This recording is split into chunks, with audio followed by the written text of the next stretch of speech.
Java সংস্থাপনের সাথে শুরু করার এই কথ্য টিউটোরিয়ালে আপনাদের স্বাগত। এই টিউটোরিয়ালে শিখব সিন্যাপটিক প্যাকেজ ম্যানেজার দ্বারা জেডিকে সংস্থাপিত করা, জাভা কেন, জাভার অ্যাপ্লিকেশন এবং ধরন। এখানে আমরা উবুন্টু সংস্করণ 1110 এবং জেডিকে 16 ব্যবহার করছি। টিউটোরিয়ালটি অনুসরণ করতে ইন্টারনেটের সাথে যুক্ত থাকা আবশ্যক। সিন্যাপটিক প্যাকেজ ম্যানেজারও সংস্থাপিত থাকা দরকার। লিনাক্সের টার্মিনাল, টেক্সট এডিটর এবং সিন্যাপটিক প্যাকেজ ম্যানেজারের ব্যবহার সম্পর্কেও জানা দরকার। না হলে দয়া করে spoken-tutorial.org তে উপলব্ধ লিনাক্সের কথ্য টিউটোরিয়াল দেখুন। জাভা প্রোগ্রাম রান করতে জেডিকে জাভা ডেভেলপমেন্ট কিট সংস্থাপিত করতে হবে। জেডিকে সম্পর্কে আরো জানতে আপনি নিম্নলিখিত লিঙ্কে দেখুন। এখন সিন্যাপটিক প্যাকেজ ম্যানেজার ব্যবহার করে জেডিকে সংস্থাপিত করব। এই জন্য রুট পারমিশনসের প্রয়োজন। রিপোজিটরি চয়ন করা সম্পর্কেও জানা দরকার। এটি লিনাক্সে পূর্বে উল্লিখিত টিউটোরিয়ালে আগেই ব্যাখ্যা করা হয়েছে। এখন ডেস্কটপের বাম কোণায় আপনি টাস্কবার পাবেন। উপরে আপনি ড্যাশ হোম পাবেন। ড্যাশ হোমে টিপুন। সার্চ বারে সিন্যাপটিক লিখুন। এখানে সিন্যাপটিক প্যাকেজ ম্যানেজার পাবেন। এখন সিন্যাপটিক প্যাকেজ ম্যানেজারে টিপুন। অথেন্টিকেশনের জন্য আপনাকে আপনার পাসওয়ার্ড লিখতে বলা হবে, সুতরাং আপনার পাসওয়ার্ড লিখুন এবং অথেন্টিকেটে টিপুন। এটি সিন্যাপটিক প্যাকেজ ম্যানেজার খোলে। এখন কুইক ফিল্টার বাক্সে জেডিকে লিখুন।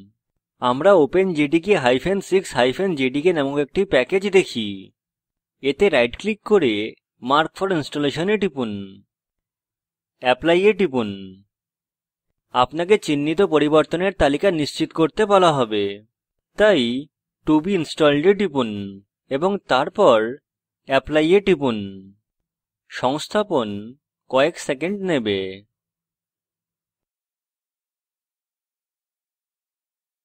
এখন আমরা দেখতে পারি যে openjdk-6-jdk সবুজ রঙে রয়েছে, সুতরাং সংস্থাপন সম্পূর্ণ হয়ে গেছে।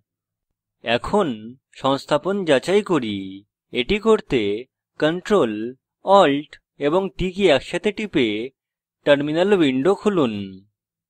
টার্মিনাল ইতিমধ্যে এখানে খোলা রয়েছে। কমান্ড প্রম্পটে লিখুন java space hyphen version এবং এন্টার টিপুন। আমরা দেখি যে জেডিকে এর ভার্সন সংখ্যা প্রদর্শিত হয়।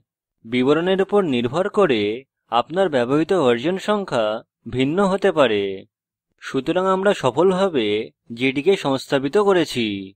এখন একটি সহজ জাভা প্রোগ্রাম রান করে দেখি যে এটি কাজ করছে কিনা। আমি ইতিমধ্যে testprogram.java নামক ফাইলে নিম্ন কোড সংরক্ষিত করেছি। কোড কম্পাইল করে রান করি। টার্মিনালে এই কোড স্পষ্টরূপে প্রদর্শন করে যে we have successfully run a java program। সুতরাং এখন টার্মিনালে ফেরত যাই। মনে রাখুন testprogram.java ফাইল হোম ডাইরেক্টরিতে সংরক্ষিত করেছি এবং এখন আমি হোম ডাইরেক্টরিতে রয়েছি। সুতরাং কমান্ড প্রম্পটে লিখুন java c space test program dot java। এইভাবে কোড কম্পাইল করি। এখন এন্টার টিপুন। কোড রান করি।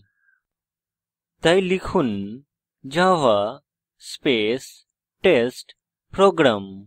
এন্টার টিপুন। আমরা আউটপুট পাই। আউটপুট হল we have successfully run a java program। সুতরাং আমাদের সংস্থাপন নিখুঁত রয়েছে।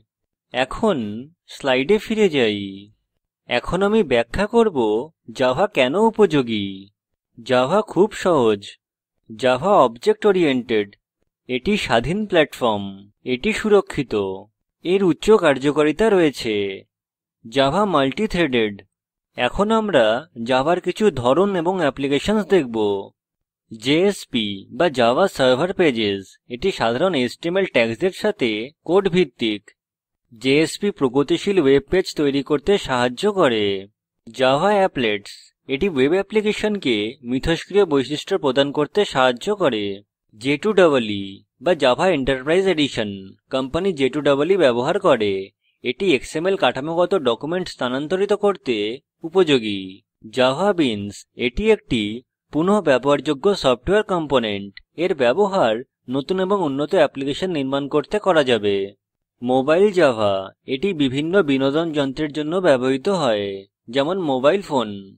সুতরাং এই টিউটোরিয়ালে আমরা শিখেছি সিন্যাপটিক প্যাকেজ ম্যানেজার ব্যবহার করে জেডিকে সংস্থাপিত করা, জাভা প্রোগ্রাম কম্পাইল করে রান করা, জাভা ব্যবহারের উপযোগিতা, জাভা এর ধরন এবং অ্যাপ্লিকেশনস। এই প্রকল্প সম্পর্কে অধিক জানতে এই লিঙ্কে উপলব্ধ ভিডিওটি দেখুন। এটি প্রকল্পকে সারসংক্ষেপে বোঝায়। ভালো ব্যান্ডউইডথ না থাকলে আপনি ভিডিওটি ডাউনলোড করে দেখতে পারেন। স্পোকেন টিউটোরিয়াল প্রকল্প দল টিউটোরিয়াল ব্যবহার করে কর্মশালার আয়োজন করে। অনলাইন পরীক্ষা পাস করলে প্রশংসাপত্র দেয়। বিস্তারিত তথ্যের জন্য contact@spoken-tutorial.org তে ইমেল করুন। Spoken tutorial talk to a teacher প্রকল্পের অংশবিশেষ। এটি ভারত সরকারের আইসিটি MHRD এর জাতীয় শিক্ষা মিশন দ্বারা সমর্থিত।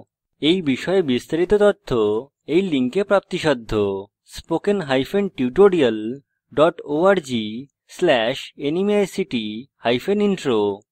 আমরা টিউটোরিয়ালের শেষে চলে এসেছি।